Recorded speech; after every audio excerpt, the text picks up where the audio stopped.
তাই জগন্নাথবাড়ি রোডে অবৈধ পার্কিংয়ের বিরুদ্ধে বিশেষ অভিযানে নামে ট্রাফিক পুলিশ। এই সময় ট্রাফিক পুলিশের এক কর্মী সংবাদ মাধ্যমের মুখোমুখি হয়ে বিস্তারিত জানাতে গিয়ে বলেন, জগন্নাথবাড়ি রোড একটি গুরুত্বপূর্ণ রুট এবং এই রুটে বিভিন্ন প্রকার যানবাহন অবৈধভাবে পার্কিং করা আছে। তার বিরুদ্ধে বিশেষ অভিযানে নামে ট্রাফিক পুলিশ।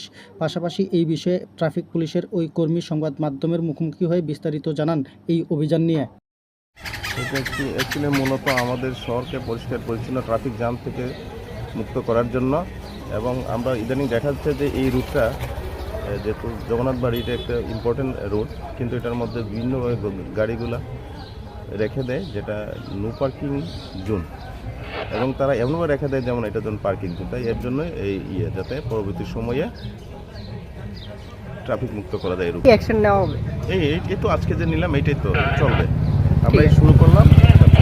মূলত আছে কাকে কাকে নিয়ে এসেছেন আপনারা? আমরা ট্রাফিক ডিপার্টমেন্ট আরও হয়েছে গাড়ি, কয়টা গাড়ির মধ্যে রাখা হয়েছে? ধরুন এই তো 15-20টা হবে। একজ্যাক্ট সংখ্যাটা তো আমি কাউন্ট করিনি, তো হয়েছে 15-20টা।